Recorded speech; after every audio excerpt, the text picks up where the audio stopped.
Now the shrine's on fire! I feel like there's a lot we missed. Yeah! いい気分だわミサ。ねえ、さっきの続きをしましょうか。鈴鹿、あなたはもう負けんと化してしまった。魔を払う者、Mitsurugiとして鈴鹿、あなたを殺す。 Ooh. Song just got feisty. I like it. I like this song too. So we're gonna fight Suzuka again. She's pretty much got the same moves that she did before, except she's a little tougher now. Basically, the way she was at the end of the last fight is kind of like how she is now, and when she loses enough health, she's also going to change things up a little bit more, too. For the most part, all of her moves are pretty much the same. So, no explanation why suddenly the shrine's on fire? No. Alrighty, whatever. I wish I knew, but I don't.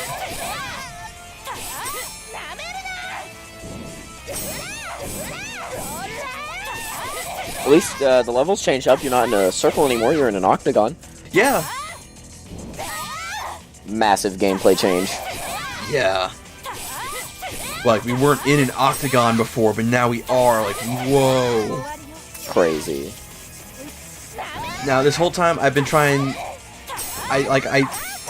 There's a couple things she hasn't done, and I want her to do, so I'm kind of backing off a little bit. I also want to pull off a flourish, which is why I'm also kind of backing off a bit, but that might not work out for the best. Remember what I said about flourish, about it being a lot harder to pull off than a just guard? Yeah. Yeah. That's kind of why I'm about to die here. Yeah, it looks like your health is definitely suffering. Maybe I can get lucky. Let's do this. And no. I mean... There's a game over screen. This is a 100% run. I meant to do that. It was to show you guys the death animation, the game over screen. Very important. So, what I find like the easiest place to really do a flourish on her is when she does like those 3 overhead strikes, like to just guard the first 2 and then actually flourish on the last one. Like that. Hey, that did a ton. Yes. Although, I don't think it's worth the effort. That seems pretty difficult. Well, if you also have full zeal, and then you use some Zanshin, you can do a lot more damage after that. I didn't time it right because she actually recovered right as I used Zanshin, so I still got the health back. So you can just flourish Zanshin, and then that's most of her health gone. There's a decent chunk of her health gone if you have a lot of zeal, yes. I did get my health back and katana gauge back though, but that was because of the blood spirits and it had nothing to do with zeal. The good thing about blood spirits, I didn't mention this before, but blood spirits are actually independent of zeal. You don't lose them or gain them. You only lose them by using Zanshin, and you gain them by just hitting the enemy a lot.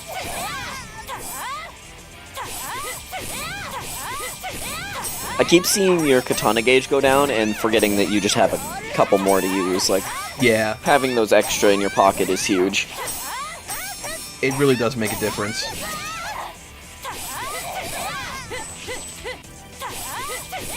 And she's about done. But we're not.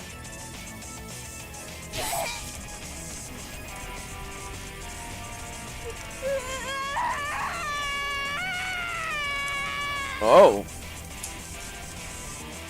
Alrighty. Now this is the final boss. She's got a couple attacks. She's got that one, you can just guard it. She has those spikes that come out of the ground. And this combo. With these spikes that come out of the ground, you can just guard each one of those spikes individually. I don't recommend that because that'd be kind of hard to do.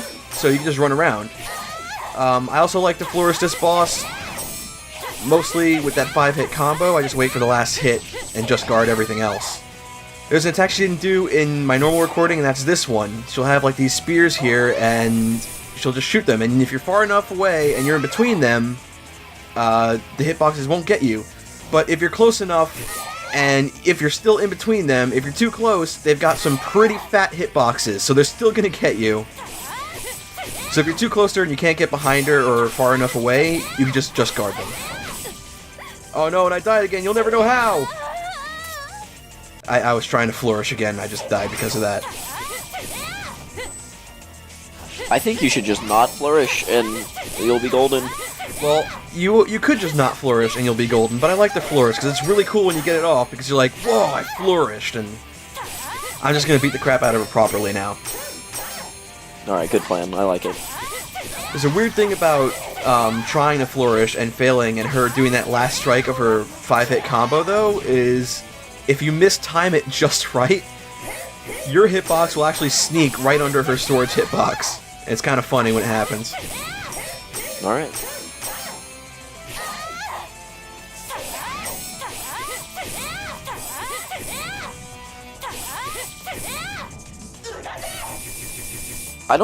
There's really any attack that's just a projectile like that comes from the ground is just run in a circle and you'll dodge it. That's the third attack that a boss has had that does the same thing. And she got one last attack, which is this overhead strike. Now, this boss has one move that you have to flourish, and I'm pretty sure that one is it.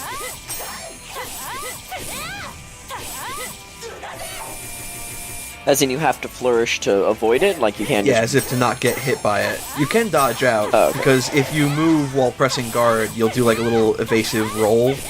Uh-huh.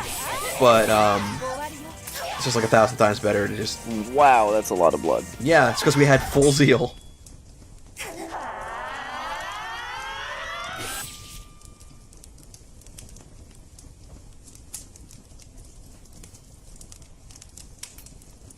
And a panty shot of the dead girl.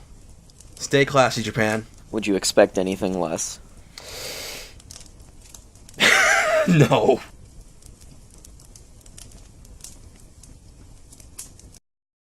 So when we clear the game, we can restart the game, save, go to the title, or we can quit.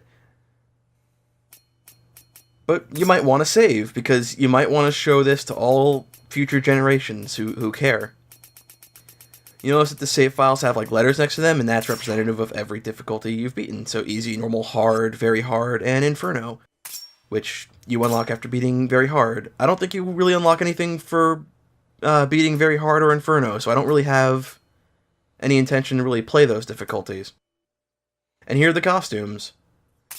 First costume you get for just clearing the game, and that's the Miko costume. And that basically makes her dress like a shrine maiden.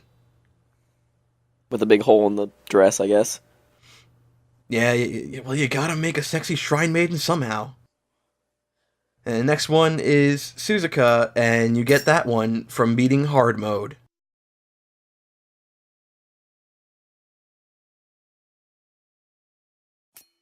And after that you have Hakama and then the sailor suit, and you get both of these from the upgrades menu. Now remember how I said that you have to have 100,000 SP each for those? Well, it's a nice little thing you can do. When you get 100,000 SP, all you gotta do is just make 2 separate save files that are duplicate saves. So then you just go in your game and you go to the upgrade menu and you go down and you get one of the costumes. Now I don't have 100,000 SP to get the other costume. That's a problem. So what we can do is now we just load the duplicate save that still has 100,000 SP in it. And you'll notice that when I get to when I get to that part of the upgrade menu, we actually have the Akama, even though it's unlocked in a different file. And now we've unlocked the Sailor uniform too. We got the achievement for getting all the upgrades, and when I go back to the main menu, we're gonna actually have both costumes usable, even though it's like 2 different save files and 2 different whatever. Oh boy, the value. Yeah, so you can, instead of like grinding for 200,000 SP, you could just grind for 100,000, which if you play well and you just play on easy mode, it shouldn't take too long to do. I think that just about covers everything in this game now. What do you think? What did you think of this game? I think it was fun. I enjoyed watching it, although, I mean, I'm not actually playing it, so I'm kind of just here for color commentary. I would like some story. Yeah, I think it'd be a little better if there's a little more of the story. I'd like it better if there were like actual linear levels instead of like the wave-based arena kind of levels. Instead of just being in a circle. Yeah. I like it. The camera can be a little better. Like the AI, instead of trying to sneak behind the camera, actually like did stuff. I enjoyed the combos. They were very cool in that pretty much everything stringed together really easily by just canceling out Yeah, I like that. whatever you're doing. I like that at least. Like this game has some shortcomings, but I think like the gameplay and the mechanics kind of make up for that. It's kind of fun to play. I'd say it's worth. How replayable do you think it is? With all the difficulties up to Inferno. I'd say it's good for replayability. You can continue your games. You could game restart, and you can start on a new difficulty. Stars next to them are difficulties you've beaten, and ones without stars you haven't beaten. If you pick one you've beaten, you can do a stage select too. I'd say it has a decent bit of replayability. I mean, you're not going to be playing it for like 90 hours or anything, but it's definitely fun if you have a couple hours to kill and you got like $10 you're not doing anything with. Or if you get it on sale, if you can get it for like less than that, I would definitely recommend it. I don't know what I'm going to do next. Maybe I'll do some anime game with a guy with red hair who swings a sword around and gets special skills and swords and weapons. And I'm going to play Zelda with red hair. Anyway, that's all for now. Yeah, but... Yeah, anything to add to that? No.